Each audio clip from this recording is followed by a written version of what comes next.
BRS రజతోత్సవ సభ వేదికగా మాజీ ముఖ్యమంత్రి కేసీఆర్ చేసినటువంటి వ్యాఖ్యలపై సీఎం రేవంత్ రెడ్డి ఘాటుగా స్పందించారు.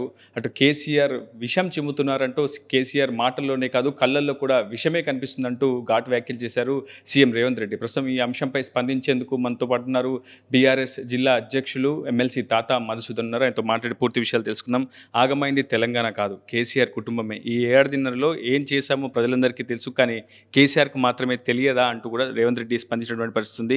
కేసీఆర్ పై చాలా ఘాటు వ్యాఖ్యలు చేశారు సీఎం రేవంత్ రెడ్డి. మీరు ఏం చెప్తారు వాటికి సమాధానం? కేసీఆర్ అంటే ఏంటి, బీఆర్ఎస్ పార్టీ అంటే ఏంటి, తెలంగాణ రాష్ట్ర ప్రజలందరికీ 4 కోట్ల, ఏదైతే రేవంత్ రెడ్డి గారు అంటున్నారో 4 కోట్ల మంది ప్రజలకంటే 4 కోట్ల మంది ప్రజలకు అర్థమైపోయింది.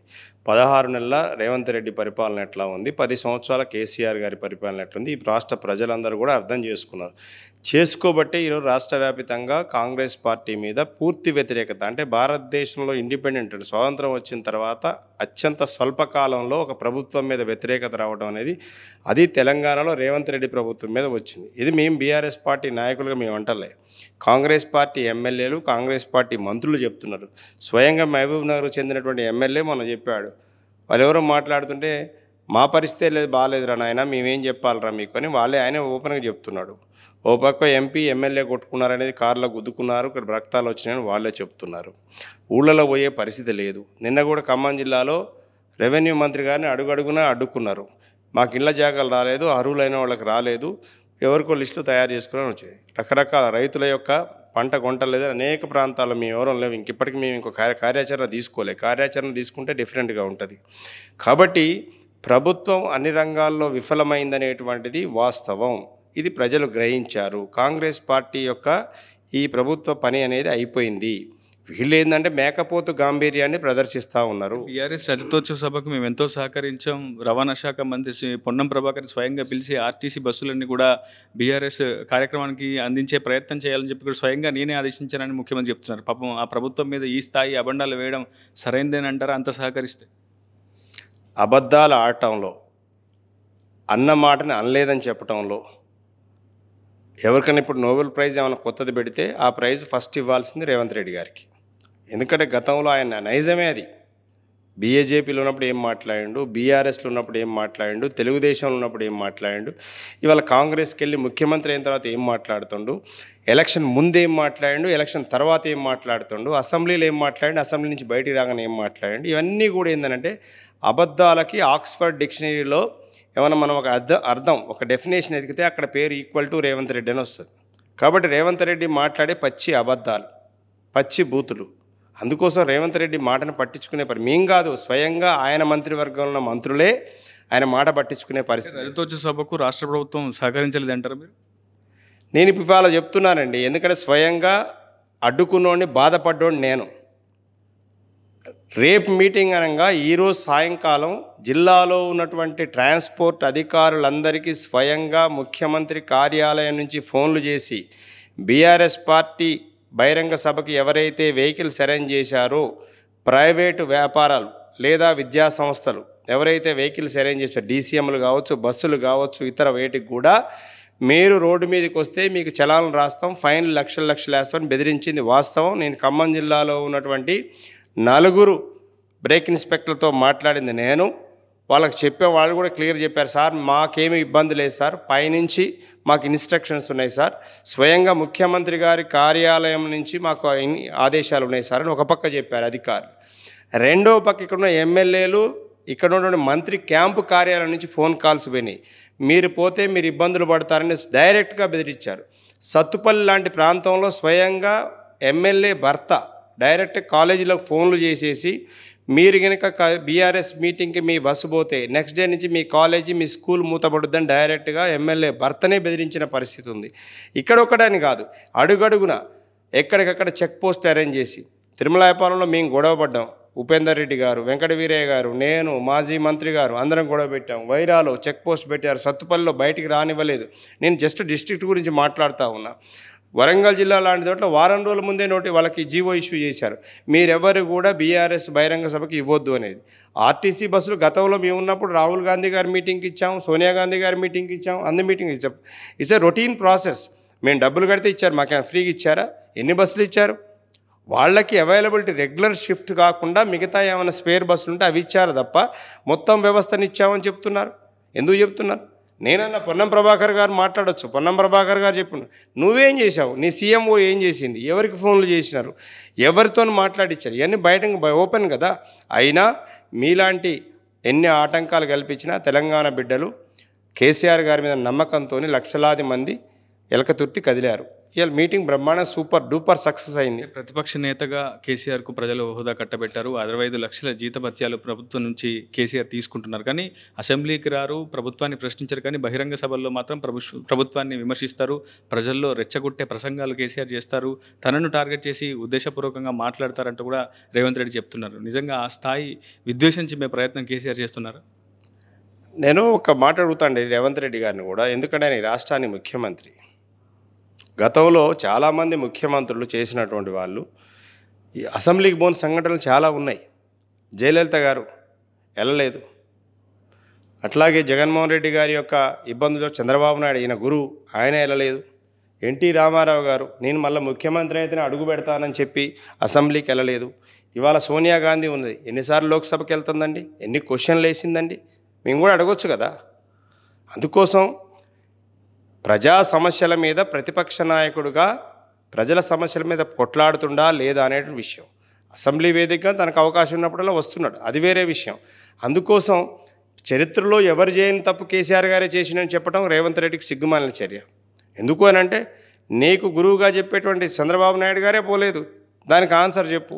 లేదు ఇప్పుడు నువ్వు ఉన్న పార్టీలో ఇప్పుడున్న ప్రస్తుతం ఉన్న పార్టీకి అధ్యక్షురాలు ఉన్న సోనియా గాంధీ గారు ఎన్నిసార్లు పార్లమెంటు పోయారు, ఎన్నిసార్లు క్వశ్చన్ చేశారు, దాని విషయం చెప్పమనండి. ఎన్టీ రామారావు గారు కూడా పోలేదు, జయలలిత గారు పోలేదు, కరుణానిధి గారు పోలేదు. ఇవన్నీ అవుతాయి, అక్కడున్న భౌతిక పరిస్థితులను బట్టి నడుస్తుంది. అందుకోసం జీతబత్యాలు ఇచ్చారు, ఇచ్చేసారు. జీతబత్యాలు అందరు తీసుకుని నువ్వు తీసుకోలేదా?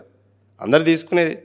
బీజేపీ నేతలు కూడా కేసీఆర్ని టార్గెట్ చేస్తూ విమర్శలు చేస్తున్నారు. ఆపరేషన్ కగార్ ఈ రోజు ఎందుకు గుర్తొచ్చింది కేసీఆర్కు? కేసీఆర్ కేవలం డైవర్షన్ పాలిటిక్స్కు మాత్రమే తెరలేపారు. అక్కడ మావోయిస్టులు విధ్వంసం చేస్తున్నారు. అందుకే ఆపరేషన్ కగార్ను సీరియస్గా కేంద్ర హోంశాఖ ముందుకు తీసుకువెళ్తుంది. అసలు ఇప్పుడు మావోయిస్టులు ఉండడం వల్ల ప్రయోజనం ఏంటి అనే వ్యాఖ్యలు కూడా బీజేపీ నేతలు చేస్తున్నారు. ప్రస్తుతం ఆపరేషన్ కగార్ అంతిమ స్థాయికి చేరుకుంది. ఆపరేషన్ కగార్ అంటే ఆఖరి యుద్ధం ప్రస్తుతం చివరి దశలో ఉంది. నిజంగా ఈ దశలో శాంతి చర్చలు సాధ్యమైన బీఆర్ఎస్ పాత్ర ఈ విషయంలో ఏ విధంగా ఉండబోతుంది? ఇప్పటికే రేవంత్ రెడ్డి కూడా తమ హైకమాండ్ అడిగి పూర్తి విషయాలు చెప్తామని చెప్పారు. కానీ బీఆర్ఎస్ మాత్రం ఒక లేఖను కూడా కేంద్రానికి పంపుతామని చెప్పింది. భవిష్యత్తులో దీనిపై కార్యాచరణ ఏ విధంగా ఉండవు? రేవంత్ రెడ్డి ఏం చెప్పాడనేది మాకు సంబంధం లేని విషయం అండి. కాంగ్రెస్ పార్టీ ఏం చేసింది, నక్సలైట్ ఉద్యమాన్ని కానీ కమ్యూనిస్టు ఉద్యమాన్ని ఈ దేశంలో ఏ విధంగా అణిచివేసింది అనేది చరిత్ర చెప్తుంది, చరిత్ర పుటల్లో ఉంది. ఇలా కొత్తగా వాళ్ళకి ప్రేమ రావాల్సిన అవసరం లేదు. ఈ దేశంలో కమ్యూనిస్టు పార్టీలని అనగదొక్కింది, కమ్యూనిస్ట్ పార్టీల యొక్క ఉండకూడదు నాశనం చేయాలని కంకణం చేసింది కాంగ్రెస్ పార్టీ. ఎమర్జెన్సీ పెట్టి వేలాది మంది బిడ్డల్ని ఎన్కౌంటర్ల పేరుతో కాల్చింది కాంగ్రెస్ పార్టీ. వాళ్ళకు మాట్లాడే నైతిక హక్కు లేదు. బీజేపీ పార్టీ అంటారా వాళ్ళ సైద్ధాంతిక వైరుధ్యం ఉంది. కమ్యూనిస్టు పార్టీకి ఒక మార్క్సిజం లెనినిజం అనేటువంటి సిద్ధాంత పునాదిగా కమ్యూనిస్ట్ పార్టీలు పనిచేస్తున్నాయి. బీజేపీ పార్టీ అనేది ఒక హిందుత్వ సిద్ధాంత బేస్ ప్రాతిపదిక పనిచేస్తుంది. కాబట్టి రెండింటి మధ్య కాంట్రడిక్షన్ ఉంది. కాబట్టి కమ్యూనిస్టులు అనేవాళ్ళు ఈ దేశంలో బ్రతికితే రేపు భవిష్యత్తులో మాకు అడ్డంకి ఖచ్చితంగా మాకు ప్రధానమైన శత్రువు కమ్యూనిస్టులు అనేటిది బీజేపీ పార్టీ భావిస్తుంది. ఎందుకంటే ఆర్ఎస్ఎస్ సిద్ధాంతం అనేటువంటిది మార్క్సిజం లెనినిజానికి కంప్లీట్గా వ్యతిరేకమైనటువంటి సిద్ధాంతం.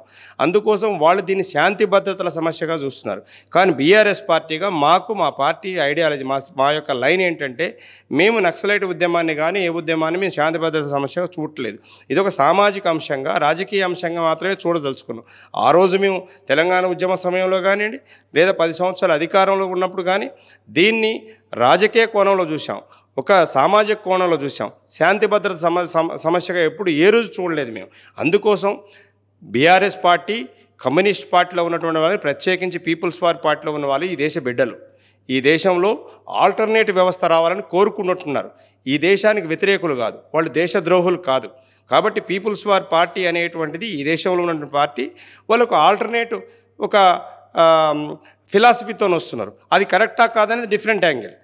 అందుకోసం మేమేమంటున్నామంటే అక్కడ ఉన్నటువంటి ఎక్కడైతే ప్రధానంగా గిరిజన సమస్యల మీద కొట్లాట ఎజెండాగా తీసుకొని పీపుల్స్ వారు పనిచేస్తుందో ఆ ప్రాంతానికి వెళ్ళి అమాయక గిరిజనుల మీద ఈరోజు భారత రాష్ట్రపతి ముర్ము గారు ఉన్న సందర్భంగా అలాంటి గిరిజన బిడ్డల మీద అనేక ఆక్రందనలు ఆక్రమాలు జరుగుతూ ఉన్నాయి. విపరీతమైన దమనకాండ జరుగుతూ ఉంది. వాళ్ళు నోరు తెరిచే పరిస్థితి లేదు. మీలాంటి మీడియా మిత్రులు కూడా చాలామంది అక్కడికి వెళ్ళారు, కానీ మీరు కూడా లోనికి ఎంట్రీ లేదు. ఇవాళ అనేక మంది ఇబ్బందులు పడుతున్నారు అక్కడ. కాబట్టి గిరిజన బిడ్డల యొక్క హక్కులను కాల రాసేటువంటి ఏ ప్రయత్నం చేసినా మేము వ్యతిరేకిస్తాం. ఖచ్చితంగా గిరిజన బిడ్డల హక్కుల కోసం మేము ఉంటాం. కేసీఆర్ గారు కూడా గతంలో అందరి బిడ్డలకు పోడు పట్టాలు ఇచ్చాడు. ఆ ప్రాంతంలో 2 ఫేజ్ కరెంట్ ఉంటే 3 ఫేజ్ కరెంట్ చేశాడు. మిషన్ భగీరథ ద్వారా వాటర్ ఇవ్వటం, డ్రింకింగ్ వాటర్ ఇవ్వటం జరిగింది. గిరిజనుల అభివృద్ధి కోసం గ్రామ పంచాయతీలు చేశాం. గిరిజనుల యొక్క హక్కులను కాపాడింది బీఆర్ఎస్ పార్టీ, కాంగ్రెస్ పార్టీ కాదు, బీజేపీ పార్టీ కాదు. బండి సంజయ్, రేవంత్ రెడ్డి ఇద్దరు తోడు దొంగలు. ఇద్దరు కలిసి మధ్యాహ్నం పూట తిడతారు, రాత్రిపూట మాట్లాడుకుంటారు. ఇది వాళ్ళిద్దరు స్కీమ్ ఈ రాష్ట్రంలో నడుస్తుంది, అందరికీ తెలుసు. బీజేపీ అధిష్టానానికి కూడా తెలుసు. ఫైనల్గా కేంద్ర కేబినెట్ కూడా సంచలన నిర్ణయం తీసుకుంది. సాధారణ జనాభా లెక్కలతో పాటు కులగణన కూడా చేస్తామని చెప్పింది. ప్రస్తుతం తెలంగాణ ప్రభుత్వం అవలంబించినటువంటి ఆ కులగణన పూర్తిగా ఆ ప్రాసెస్నే దేశం మొత్తం కూడా అమలు చేయాలని చెప్పి రేవంత్ రెడ్డి ఒక కామెంట్ కూడా చేశారు. ప్రస్తుతం బీఆర్ఎస్ స్టాండ్ ఏ విధంగా ఉంటుంది, కులగణనను కేంద్ర కేబినెట్ తీసుకున్నటువంటి ఆ నిర్ణయాన్ని మీరు స్వాగతిస్తున్నారు లేదు? ఇప్పటికే మా పార్టీ లైన్ క్లియర్గా మా కేటీఆర్ గారు, హరీష్ రావు గారు, ముఖ్యమంత్రి గారు కూడా చెప్పడం జరిగింది. కేంద్ర ప్రభుత్వం ఏదైతే నిర్ణయం తీసుకుందో కులగణన మీద సామాజిక వర్గాల వారీగా సర్వే చేయాలనుకున్నాం, దాన్ని మేము బీఆర్ఎస్ పార్టీగా స్వాగతిస్తున్నాం.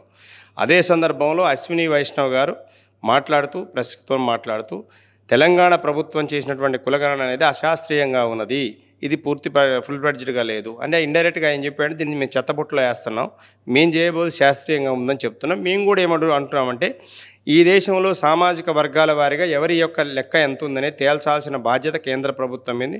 అది కూడా తెలంగాణ ప్రభుత్వం చేసినట్టు అశాస్త్రీయం కాకుండా ఖచ్చితమైన సంఖ్య బయటపడే విధంగా. ఎందుకంటే ఆ వర్గాలకు ప్రభుత్వం నుంచి అందాల్సినటువంటి ప్రయోజనాలు అందాలి అంటే నిజమైన లెక్క తేల్చాల్సిన బాధ్యత కేంద్ర ప్రభుత్వం మీద ఉంది. ఇప్పటికైనా వారు ఒక నిర్ణయం తీసుకున్నారు, సంతోషం. అది మంచిగా జరగాలని మనస్ఫూర్తిగా కోరుకుంటున్నాం. మేము కూడా 100% దానికి సహకరిస్తాం, ఇబ్బంది ఏం లేదు. మొత్తంగా కులగణన నిర్ణయాన్ని అయితే బీఆర్ఎస్ స్వాగతిస్తున్నట్లు స్పష్టంగా అర్థమవుతుంది. కాకపోతే ఆపరేషన్ ఖగార్ విషయంలో ఈ అంశాన్ని పూర్తిగా వామపక్ష తీవ్రవాదానికి సంబంధించినటువంటి అంశాన్ని మాత్రం చాలా సామాజికమైనటువంటి అంశంగా, రాజకీయ అంశంగా మాత్రమే పరిగణిస్తున్నామని చెప్పి బీఆర్ఎస్ స్పష్టం చేస్తుంది. మరోవైపు సీఎం రేవంత్ రెడ్డిపై బీఆర్ఎస్ నేతలు కూడా విరుచుకుపడుతున్నటువంటి పరిస్థితి కనిపిస్తుంది. రజతోత్సవ సభ వేదికగా అటు బీఆర్ఎస్ వర్సెస్ కాంగ్రెస్గా మాటల యుద్ధం అయితే నడుస్తుంది. ఇది ఆంధ్రతో రిపోర్టర్ ఉదయ్, RTV ఖమ్మం నుంచి. మరిన్ని వీడియోస్ కోసం ఛానల్ ని సబ్స్క్రైబ్ చేయండి. లేటెస్ట్ అప్డేట్స్ కోసం వాట్సాప్ ఛానల్ ని ఫాలో అవ్వండి. ఆ లింక్ డిస్క్రిప్షన్ లో ఉంది.